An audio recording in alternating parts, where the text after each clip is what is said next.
Hello नमस्कार दोस्तों। स्वागत है आप सभी का एक बार फिर से एक और नए सेशन में। आई होप आप सभी बढ़िया होंगे और अपनी तैयारी अच्छे से कर रहे होंगे। साथियों, जैसे कि आप सभी को पता है सीईटी एग्जाम के 5 दिन शेष रही हैं साथियों। उसके लिए आज के सेशन में हम लेके आए इंडिया जी की क्लासेज, जिसमें आपको बहुत सारे इंपॉर्टेंट क्वेश्चन देखने को मिलेंगे। तो स्टार्ट करते हैं दोस्तों बिना टाइम को वेस्ट किए। दोस्तों आप अपने आंसर कमेंट के माध्यम से देते रहना। जो भी साथी पहली बार विजिट कर रहा है कुंडारा क्लासेज यूट्यूब चैनल पर, चैनल को सब्सक्राइब करें, वीडियो को लाइक करें, अपने दोस्तों के पास शेयर करें। साथ स्टार्ट करते हैं आज का सेशन बिना टाइम को वेस्ट किए। आज के सेशन का क्वेश्चन नंबर 1 है कोणार्क नृत्य उत्तर भारत। कोणार्क नृत्य उत्सव भारत के कौन से राज्य में मनाया जाता है दोस्तों? कोणार्क नृत्य कोणार्क का सूर्य मंदिर दोस्तों आपके नोट पे देखने को मिलता है। वो किस नोट पर देखने को मिलता है बताना भाई। कोणार्क का सूर्य मंदिर दोस्तों आपके उड़ीसा में है। तो यहाँ पर नृत्य भी आपके हो जाएगा उड़ीसा में। ध्यान रखना साथियों, कोणार्क नृत्य उड़ीसा में मनाया जाता है। नेक्स्ट क्वेश्चन है दोस्तों आपके फिर प्रशासनिक दृष्टि से देश में कितने राज्य और कितने केंद्र शासित प्रदेश हैं? 2 नंबर क्वेश्चन है दोस्तों कि आपके प्रशासनिक दृष्टि से इंडिया में कितने राज्य और कितने केंद्र शासित प्रदेश हैं? तो जैसा कि सभी को पता ही है 28 और 8 साथियों, 28 राज्य 8 केंद्र शासित प्रदेश। बट काफ़ी सारे साथी 29 और 9 या फिर 29 और 8 इस पे टिके रहते हैं। बट साथियों ये बिल्कुल गलत हो जाता है। वर्तमान में भारत में दोस्तों कितने 28 तो राज्य 8 केंद्र शासित प्रदेश। राजस्थान में कितने 53 और 50 राज्य और 10 संभाग हैं भाई। ध्यान रखना इंपॉर्टेंट। राजस्थान में 50-10, भारत में 28-8, 28-8-10 56 ना। 3 नंबर क्वेश्चन है दोस्तों फिर आपके नेक्स्ट। भारत का सूर्यास्त कहाँ होता है भाई? राजस्थान में कहाँ पर होता है और भारत में कहाँ पर होता है? सूर्यास्त सबसे पहले कहाँ पर होता है? सूर्योदय सबसे पहले अरुणाचल प्रदेश में होता है दोस्तों, और सूर्यास्त भी सबसे पहले अरुणाचल प्रदेश में ही होता है। ऑप्शन नंबर बी बिल्कुल करेक्ट हो जाएगा। 4 नंबर क्वेश्चन यहाँ पर दोस्तों पाक जलडमरू मध्य किन 2 देशों के स्थित, यानी पाकिस्तान जलडमरू किन 2 देशों के मध्य स्थित है? दोस्तों जाहिर सी बात है कि पाकिस्तान और भारत का नाम आएगा। बट यहाँ पर एक गलत हो जाएगा दोस्तों। पाक जलडमरू भारत और श्रीलंका के बीच स्थित है साथियों। भारत और श्रीलंका के बीच स्थित है। पाक का नाम आते हैं काफी सारे साथियों का ध्यान पाकिस्तान पर जाएगा, जो कि साथियों बिल्कुल गलत हो जाएगा। यहाँ पर पाक जलडमरू भारत और श्रीलंका के मध्य स्थित। दोस्तों अगर किसी साथी को बिल्कुल निःशुल्क भाई वो मॉडल पेपर चाहिए, 10 मॉडल पेपर बिल्कुल फ्री है ना, किसके लिए? प्रैक्टिस के लिए। तो टेलीग्राम पर इस आईडी पर मैसेज कर देना, आपको मिल जाएंगे साथियों। जब आप मैसेज करोगे वेट करना, 10-15 मिनट में आपको 10 मॉडल पेपर अवेलेबल हो जाएंगे। तो देर किस बात की साथियों, जल्दी मैसेज करो आरके कुंडारा टेलीग्राम आईडी पर। नेक्स्ट है दोस्तों, भारत किस देश के साथ सबसे लंबी स्थलीय सीमा साझा करता है? भारत किस देश के साथ सबसे लंबी स्थलीय सीमा साझा करता है? तो भारत पाकिस्तान के साथ करता है, बांग्लादेश के साथ करता है, फिर दोस्तों बर्मा के साथ करता है, फिर चीन के साथ करता है। किस देश के साथ दोस्तों भारत आपके सबसे लंबी सीमा साझा करता है? दोस्तों क्वेश्चन का आंसर साथियों दे दो जल्दी जल्दी। जो भी साथी जुड़ा है क्वेश्चन का आंसर दे दो भाई। 5 नंबर क्वेश्चन, और 5 नंबर क्वेश्चन का आपके आंसर हो जाएगा भारत सबसे ज़्यादा सीमा बांग्लादेश के साथ बनाता है। ऑप्शन नंबर डी बिल्कुल करेक्ट हो जाएगा। नेक्स्ट है मैकमोहन रेखा किन देशों के बीच स्थित है? मैकमोहन रेखा, मैकमोहन चीन और भारत के बीच। हाँ भाई, मैकमोहन रेखा किस किस देश के मध्य स्थित है? तो भारत और चीन के बीच। 2 देश आपके इंपॉर्टेंट है, भारत और चीन। एक आपके वो अभी आया था जलडमरू, पाक जलडमरू श्रीलंका और भारत के मध्य। साथियों जिसने भी अभी तक सेशन को लाइक नहीं किया, लाइक करें, अपने दोस्तों के पास शेयर करें। अगला क्वेश्चन है भारत की स्थलीय सीमा कौन से देश से जुड़ी हुई नहीं है? तो यहाँ पर साथियों मालदीव से जुड़ी हुई नहीं हो जाएगी। स्थलीय सीमा मीन्स जमीन, और ये मालदीव साथियों आपके टापू है। मालदीव क्या हो जाएगा? मालदीव एक टापू है और इसके चारों तरफ पानी है साथियों, चारों तरफ पानी है। तो यहाँ पर इसलिए इसकी भारत की जमीन उस देश से जुड़ी हुई नहीं है। भारत की स्थलीय सीमा कितने देशों से जुड़ी है साथियों? भारत की स्थलीय सीमा कितने देशों से जुड़ी है? 8 नंबर क्वेश्चन, कितने देश भारत के साथ स्थलीय सीमा बनाते हैं दोस्तों? तो कितने देश बनाते हैं? 7 देश भारत के साथ स्थलीय सीमा बनाते हैं साथियों। आपको अगर नाम पता हो तो कमेंट बॉक्स में ड्रॉप भी कर सकते हो दोस्तों। डूरंड लाइन निम्न में से 2 देशों के बीच सीमा बनाती है। डूरंड लाइन किन 2 देशों के बीच सीमा बनाती है साथियों? 9 नंबर क्वेश्चन है डूरंड। अभी डूरंड साथियों यहाँ पर डूरंड में अपने भारत का नाम नहीं आएगा भाई, डूरंड में भारत का नाम नहीं आएगा। डूरंड पाकिस्तान और अफगानिस्तान 2 देशों के बीच सीमा बनाते हैं साथियों। डूरंड पाकिस्तान और अफगानिस्तान 2 देशों के बीच सीमा बनाती है साथियों। नेक्स्ट क्वेश्चन है, भारत की स्थलीय सीमा की लंबाई कितनी है।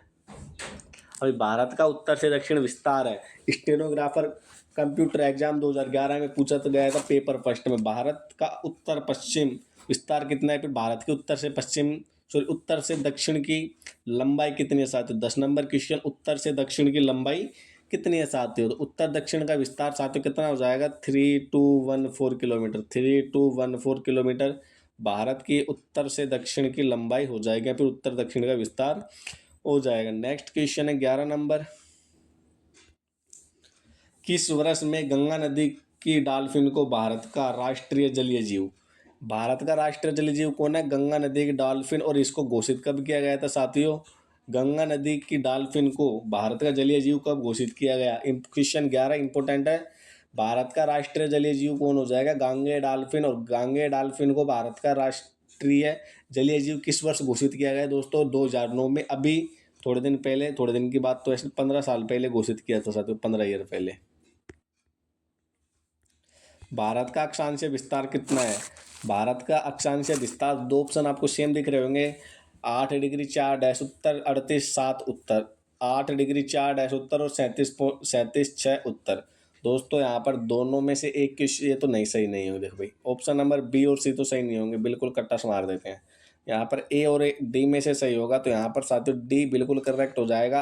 8 डिग्री 4 डैश उत्तर तथा 37 डिग्री 6 डैश उत्तर। इंपोर्टेंट साथियों याद रख लेना, अक्षांशीय विस्तार काफी बार पूछा हुआ था। क्षेत्रफल की दृष्टि से भारत का विश्व में स्थान है, क्षेत्रफल की दृष्टि से भारत का विश्व में स्थान है, कौन सा हो जाएगा साथियों। तो यहाँ पर क्षेत्रफल की दृष्टि से भारत का स्थान हो जाएगा साथियों 7वां। कौन सा स्थान हो जाएगा भारत का, भारत का हो जाएगा भाई 7वां स्थान, ऑप्शन नंबर बी बिल्कुल करेक्ट। और भारत में क्षेत्रफल की दृष्टि से सबसे बड़ा राज्य राजस्थान हो जाएगा। और राजस्थान साथियों कमेंट में बताना है भारत के क्षेत्रफल का कुल कितना क्षेत्रफल राजस्थान बनाता है। और सबसे छोटा राज्य हो जाएगा साथियों गोवा। इंपॉर्टेंट क्वेश्चन है दोनों ही। 2011 की जनगणना के अनुसार भारत का लिंगानुपात कितना है साथियों। जनगणना के अनुसार भारत का लिंगानुपात क्या होता है साथियों, प्रति 1000 पुरुषों पर महिलाओं की संख्या, प्रति 1000 पुरुषों पर महिलाओं की संख्या लिंगानुपात होता है दोस्तों, है ना। और 14 नंबर क्वेश्चन का यहाँ पर कितना हो जाएगा, तो प्रति 1000 पुरुषों पर 940 महिलाएं आपके भारत में अभी 940, यानी कि 60 आदमी आपके कुंवारे होंगे, रंडुए मरेंगे, मतलब ये है। निम्न में से कौन सा त्यौहार राजस्थान से जुड़ा हुआ है साथियों, राजस्थान से जुड़ा हुआ है, गुड़ी पड़वा, बोनाड़ू, माथो नारंग। राजस्थान से एक ही त्यौहार जुड़ा है साथियों, बूंदी उत्सव, बूंदी बूंदी बूंदी, कजली तीज महोत्सव बूंदिया, कजली तीज, चक्री नृत्य, कंजर जनजाति की छोरियाँ, कंजर जनजाति की लड़कियाँ आपके ड्रेस पहन कर डांस करते हैं, उस ड्रेस का नाम आपको बताना। अगर ऐसे आ जाए कि साथियों कि धोती कुर्ता भारत के किस देश सॉरी भारत के किस राज्य से रिलेटेड वस्त्र है, धोती कुर्ता, फिर आपके पूछे राजस्थान से, पंजाब से, हरियाणा से, ऐसे करके पूछा। वैसे हो जाए पाग आपके किस राज्य से रिलेटेड है, तो पाग साथियों आपके पंजाब से हो जाएगी, पाग है ना। ओडिसी नृत्य शैली का मूल रूप किस राज्य से साथियों, उड़ीसा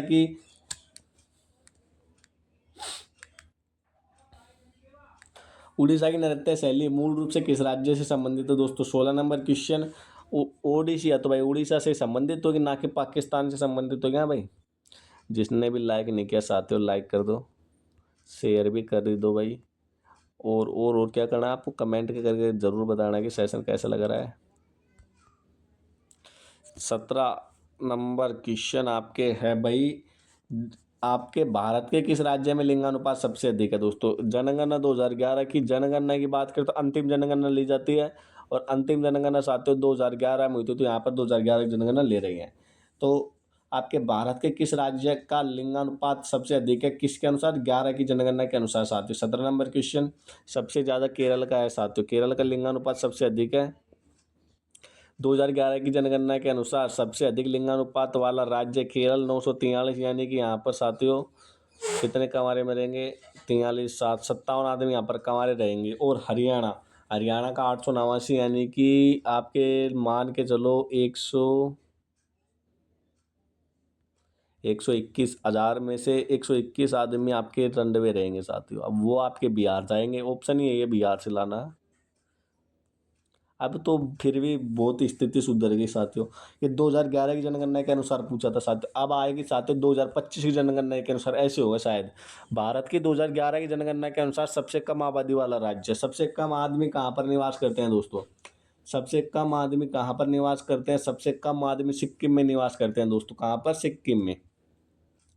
और सबसे ज़्यादा आदमी कहाँ पर निवास करते हैं, इसको भी बताएंगे साथियों अभी। अंतरिक्ष में जाने वाली पहली भारतीय महिला साथियों, पहली भारतीय महिला, अंतरिक्ष में जाने वाली पहली भारतीय महिला कौन हो जाएगी आपके?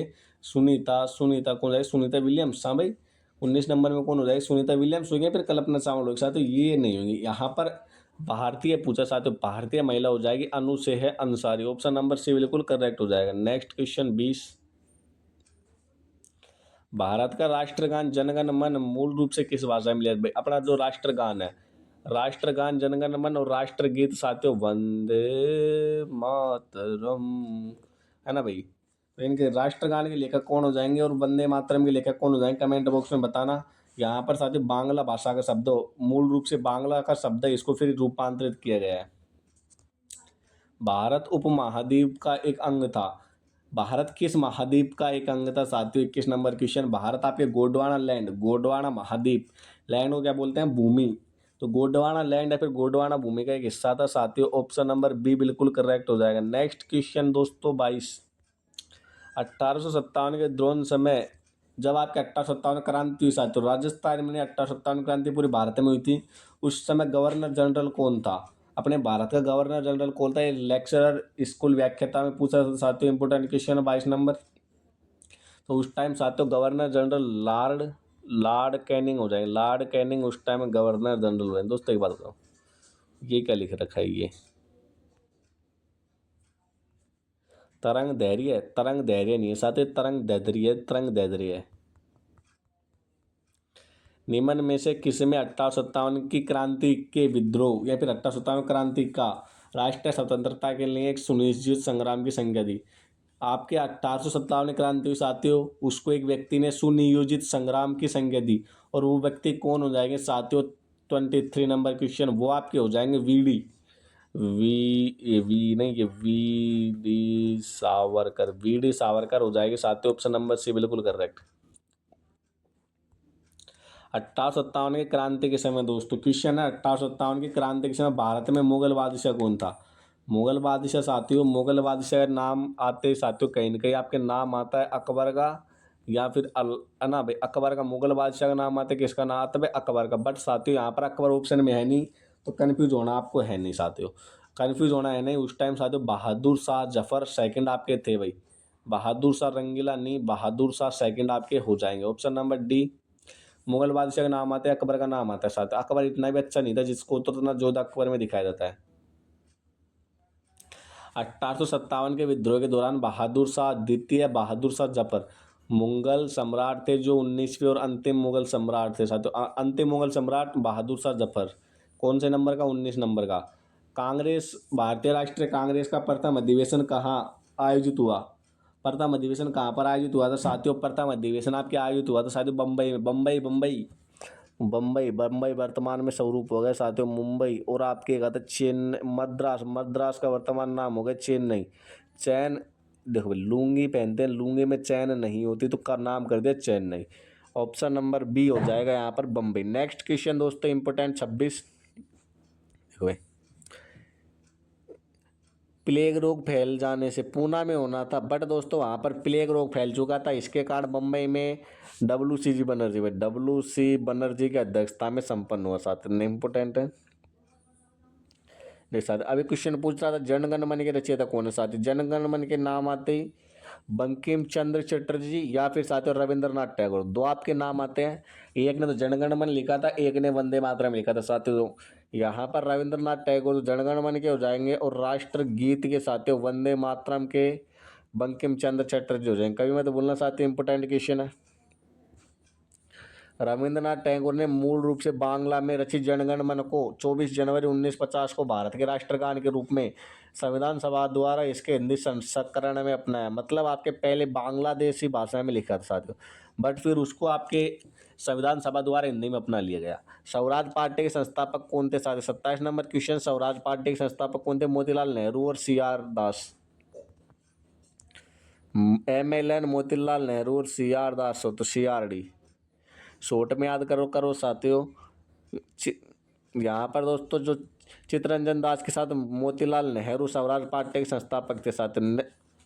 नेक्स्ट इंपोर्टेंट क्वेश्चन, चोरा चोरी कांड हुआ था साथियों। चोरा चोरी कोई सा भी कांड है कब हुआ था साथियों? जिसने भी कुंडारा क्लासेस को सब्सक्राइब नहीं सब्सक्राइब करो। चोरी चोरा कांड साथियों किस वर्ष हुआ था? आपके चोरी चोरा कांड 1922। ये चोरी चोरा कांड साथियों आपके कॉलेज के एग्जाम देते हो, BA की उन्हों में भी आता है साथियों। मैंने देखा था एक बार, किसी का पेपर देखा था। लो भाई, चोरी चोरा कांड 5 फरवरी 1922 को यूपी के गोरखपुर जिले के चोरी चोरा नामक स्थान पर हुआ। असहयोग आंदोलन में भाग लेने वाले प्रदर्शनकारियों का एक बड़ा समूह पुलिस के साथ भिड़ गया, यानी कि भाई पुलिस के साथ भिड़ गए। जवाबी कार्यवाही में प्रदर्शनकारियों ने हमला किया और एक पुलिस स्टेशन में आग लगा दी, जिसके कारण 22 पुलिसकर्मियों की मौत हो गई। इस घटना को देखकर महात्मा गांधी ने असहयोग आंदोलन वापस ले। भाई असहयोग आंदोलन कर रहे थे उस टाइम, पुलिस वाले आ गए, पुलिस वालों से लड़ाई होगी। भाई साहब उन्होंने इतना धोया पता नहीं कितना धोया, यानी 22 स्टेशन में आग लगा दी साथियों उन्होंने। फिर आपके महात्मा गांधी ने आंदोलन को वापस ले लिया 1920 से 22 में। गांधी जी का प्रथम सत्याग्रह कहाँ से हुआ दोस्तों? गांधी ने अपना प्रथम सत्याग्रह कहाँ से प्रारंभ किया? 29 नंबर क्वेश्चन। तो चंपारण किस राज्य में है साथियों? इसका आप लोग कमेंट में आंसर बताना दोस्तों। चंपारण किस राज्य में हो जाएगा? आप लोग इसका आंसर कमेंट में बताना। लो भाई, लो ये महात्मा गांधी ने भारत में सत्याग्रह का अपना प्रथम सफल प्रयोग 1917 में बिहार के चंपारण जिले में, किस राज्य में है साथियों? बिहार में। 3 कटिया पद्धति के खिलाफ के यहाँ के किसानों को अपनी जीव के कितने भाई अरे एक मिनट जीव के 3/20 हिस्से पर नील की खेती करना अनिवार्य था। इससे तिनकिया पद्धति ने इससे देखो भाई जीव के 3 जीव नहीं भाई जमीन के 3/20 हिस्से पर नील की खेती करने था साथियों। यहाँ पर तिनकिया पद्धति कहते हैं। 1917 में राजकुमार शुक्ल ने गांधी जी को चंपारण बुलाया। गांधी जी ने अपने सहयोगियों के साथ चंपारण जिले के गाँव को दौरा किया। सरकार द्वारा किसानों की समस्याओं के निराकरण है तो चंपारण एग्रीयन एक्ट 1917 बनाकर तीन कटिया पद्धति समाप्त कर दी। और इस सत्याग्रह की सफलता से अभूत रविंद्रनाथ टैगोर ने गांधी जी को महात्मा की उपाधि दी। भाई गांधी जी को महात्मा की उपाधि रविंद्रनाथ टैगोर ने दी। कच्चीपुड़ी किस राज्य का प्रसिद्ध नृत्य है दोस्तों? कच्चीपुड़ी किस राज्य का प्रसिद्ध नृत्य है? तो तेलंगाना का कच्चीपुड़ी प्रसिद्ध नृत्य हो जाएगा। कच्चीपुड़ी पक्की पुड़ी, कच्चीपुड़ी कुच्चीपुड़ी है वो। असम में प्रसिद्ध नृत्य कौन सा हो जाएगा साथियों? असम में प्रसिद्ध नृत्य सत्रिया ऐसे लिख रखा है। सत्रिया नृत्य आपके असम का प्रसिद्ध नृत्य। फेवरेट नहीं भाई, फेमस। निम्न में से कौन सा राज्य घूमर और गणगौर नृत्य? भाई घूमर और गणगौर नृत्य कहाँ के प्रसिद्ध है? राजस्थान के। घूमर मारी, ये तो साथियों राजस्थान का राज्य गीत है भाई, है ना। राज्य गीत का दर्जा कब दिया? इसका आंसर आप लोग कमेंट करो। Next question 33 number. मोड से भारत के किस राज्य की नृत्य शैली है साथियों? मोड से भारत के किस राज्य की नृत्य शैली हो जाएगी? 33 नंबर क्वेश्चन है। मोड से भारत के नागालैंड की धरती हो जाएगी साथियों। सरिस्का वन्यजीव अभियान किस राज्य में स्थित है साथियों? CET 2022 में पूछा था 11 फरवरी 2023 को पहले शिफ्ट में। सरिस्का राजस्थान में भी अगर जिला पूछे अलवर। और सरिस्का में क्या आता है? भ्रतृका मंडल, पांडुपोल हनुमान जी का मंदिर। सरिस्का किसके लिए प्रसिद्ध है? बाघों के लिए प्रसिद्ध है दोस्तों। ये सारी चीज़ सरिस्का के बारे में बता दी, ये पूछा था। CET के क्वेश्चन आ रहे दोस्तों। भारतीय वन्यजीव संरक्षण अधिनियम किस वर्ष में लागू हुआ साथियों? ये भी CET 12th लेवल में पूछा था। भारतीय वन्यजीव संरक्षण अधिनियम किस वर्ष लागू हुआ दोस्तों? 35 नंबर क्वेश्चन है। किस वर्ष लागू हुआ? 1972 में दोस्तों आपके लागू हुआ था। नेक्स्ट क्वेश्चन आपके है फिर केबुल लामजाओ राष्ट्रीय उद्यान स्थित है साथियों। 50 क्वेश्चन करेंगे, पूरे के पूरे 50 क्वेश्चन। चिंता मत करो, सब्सक्राइब कर लो जिसने भी नहीं किया, लाइक करो, उस वीडियो को अपने दोस्तों के पास शेयर करो। केबुल लामजाओ राष्ट्रीय उद्यान स्थित है साथियों। राष्ट्रीय उद्यान कहाँ पर स्थित है? मणिपुर में। ऑप्शन नंबर डी बिल्कुल करेक्ट हो जाएगा साथियों। केबुल लामजाओ राष्ट्रीय उद्यान लोकतक झील के दक्षिण पश्चिमी भाग में स्थित है। यह मणिपुर में नाचने वाले हिरणों का अंतिम प्राकृतिक आवास है। केमलुम लामजाओ राष्ट्रीय उद्यान दुनिया का एकमात्र तैरता हुआ पार्क है। नंदा देवी जैव मंडल रिटर्न किस राज्य में स्थित है साथियों? सोच तो रहेंगे सर क्लास को खींच रहे हैं भाई, खींच नहीं भाई, एग्जाम नज़दीक है, ज़्यादा से ज़्यादा क्वेश्चन करवाने। देखो भाई हमारे, देखो भाई जिसको भी अगर महोत्सव याद नहीं हो ना भाई, एक सेशन लिया शानदार रूप से पूरे के पूरे 23 के 23 महोत्सव याद करवा दिए। नंदा देवी मंडल रिजर्व किस राज्य में स्थित है साथियों? किस राज्य में स्थित हो जाएगा? यूके, उत्तराखंड। उत्तराखंड को शॉर्ट में बोलते हैं यूके। उत्तराखंड बादल फटा था उस टाइम, बोड़ा ही बह गए गंगा में। नंदा देवी जैव मंडल रिजर्व पार्क उत्तराखंड राज्य में स्थित है। यह यूनेस्को की विश्व धरोहर सूची में शामिल है और इसे अपनी जैव विविधता में शामिल है। राजस्थान के कितने किले यूनेस्को की विश्व धरोहर सूची में शामिल है? HP हिमाचल प्रदेश में जल संरक्षण की पुरानी विधि का क्या नाम हो जाएगा साथियों? कुल है। क्या नाम हो जाएगा? कुल है। इंपोर्टेंट क्वेश्चन है भाई। लगभग 400 साल पहले हिमाचल प्रदेश के कुछ क्षेत्रों में नहर सिंचाई की स्थानीय प्रणाली का विकास हुआ, जिसे कुल्लय कहा जाता है। झरनों के बहने वाले जल को मानव द्वारा बनाए गए छोटे छोटे नालियों से पहाड़ पर स्थित निचले गांव तक पहुंचाने का काम करता था। इनसे मिलने वाले जल प्रबंधन को सभी गाँव में आपसी सहमति से किया जाता था। मेजा बांध स्थित साथियों किस नदी पर? मेजा बांध स्थित है। 39 नंबर क्वेश्चन। मेजा बांध साथियों कोठारी नदी पर स्थित। ऑप्शन नंबर बी करेक्ट हो जाएगा। हीराकुंड बांध निम्न में से किस राज्य में स्थित है? हीराकुंड बांध परियोजना। और एक हीराकुंड बांध दोस्तों किस राज्य में स्थित है? हीराकुंड बांध साथियों आपके ओडिशा में स्थित है। ये भी एग्जाम में सीटी में पूछेगा क्वेश्चन है, पूछेगा। सरदार सरोवर परियोजना किस नदी पर निर्मित की गई दोस्तों? सरदार सरोवर परियोजना किस नदी पर निर्मित की गई? तो नर्मदा नदी पर। नर्मदा नदी ऑप्शन नंबर सी हो जाएगा साथियों। ब्रह्मपुत्र नदी का क्वेश्चन भी आएगा। सरदार सरोवर परियोजना नर्मदा घाट की सबसे बड़ी परियोजना है। नर्मदा नदी पर बनाए जाने वाले 30 बांधों में सरदार सरोवर बांध सबसे बड़ा। यह गुजरात राज्य के भरूच जिले के नवाचमगढ़ नामक स्थान पर बनाए गए। यह बांध 4 राज्यों गुजरात, मध्य प्रदेश, महाराष्ट्र और राजस्थान में पानी तथा बिजली की आपूर्ति करता है। दोस्तों इंपोर्टेंट क्वेश्चन है। लोकटक झील किस राज्य में स्थित है साथियों? लोकटक झील किस राज्य में स्थित है? लोकटक झील मणिपुर में स्थित है। मणिपुर। लोकटक झील इम्फाल मणिपुर से लगभग 40 किलोमीटर दक्षिण में स्थित है। लोकटक झील पूर्वोत्तर भारत की सबसे बड़ी मीठे पानी की झील है, जो जल की सतह के ऊपर तैरती हुई पुमड़ी के लिए प्रसिद्ध है भाई। भारत की सबसे बड़ी तटीय लैगून। तटीय लैगून कौन सी है दोस्तों? तो तटीय लैगून साथियों आपके हो जाएगी चिल्का झील। चिल्का टीला और चिल्का दो चीज़ है भाई। चिल्का झील डेल्टा के दक्षिण में स्थित। चिल्का झील नदी के दक्षिण में क्या स्थित है दोस्तों? कौन सी नदी स्थित है? चिल्का झील नदी के डेल्टा के दक्षिण में कौन सी नदी स्थित है? कौन सी नदी हो जाएगी भाई? महामाया का रूप, हाँ भाई शीतला माता महानदी हो जाएगी साथ यहाँ पर। कौन सी झील सुमेलित नहीं है दोस्तों? भीनमाल। भीनमाल देखो भाई, भीनमाल ये तो आपके जालोर में है। और एक आपके भीमताल है, ये आपके यूके में साथियों। कहाँ पर है? यूके में। तो भाई आपके पुलिकट कर्नाटक में नहीं है। ऑप्शन नंबर बी बिल्कुल गलत हो जाएगा। नेक्स्ट क्वेश्चन है साथियों आपके आंध्र प्रदेश और तमिलनाडु की सीमा पर स्थित पुलिकट झील का 96% भाग आंध्र प्रदेश में, 4% भाग तमिलनाडु के अंतर्गत आता है। पुलिकट झील को तमिल भाषा में पजहवेकार्तुएरी कहा जाता है भाई। अष्टभूमि आर्द्रभूमि झील, अष्टमुडी आर्द्रभूमि झील कहाँ पर स्थित है दोस्तों? कहाँ पर स्थित हो जाएगी? केरल में। अष्टमुडी झील भारत के केरल राज्य के अनूप झील क्षेत्र में स्थित है। कोल्लम जिले के स्थित अष्टमुडी झील केरल की दुनिया की सबसे बड़ी झील है। दुनिया की सबसे बड़ी बावड़ी तो साथियों चांद बावड़ी आ जाएगी। चांद बावड़ी और झील चेलम झील, अष्टमुडी झील। इसका आकार 8 भुजावाड़ा है, इसलिए इसको अष्टमुडी कहते हैं। यह झील अपने अनूठे पारिस्थितिक तंत्र के लिए जानी जाती है। इसे 19 अगस्त 2002 को रामसर स्थल घोषित किया। यह मत्स्य पालन का प्रमुख केंद्र है दोस्तों। आपके हिमाचल प्रदेश रूपकुंड झील उत्तराखंड राज्य में स्थित है। रूपकुंड झील को कंकालों वाली झील भी कहा जाता है, क्योंकि इसके आसपास कंकाल बिखरे हुए हैं। गंगा और यमुना नदी का संगम निम्न में से किस स्थान पर होता है? प्रयागराज में होता है। शायद गंगा प्लस यमुना, गंगा और यमुना कहाँ पर मिलते हैं? प्रयागराज इलाहाबाद में। नेक्स्ट क्वेश्चन है, गंगा और यमुना नदी का संगम निम्न में से किस स्थान पर होता है? प्रयागराज में। इंपोर्टेंट क्वेश्चन है, लास्ट है भाई साथियों आज के सेशन का। निम्न में से कौन सी नदी पर रिफ्ट घाटी में बहती? कौन सी नदी रिफ्ट घाटी में बहती है? रिफ्ट घाटी में कौन सी नदी बहती है?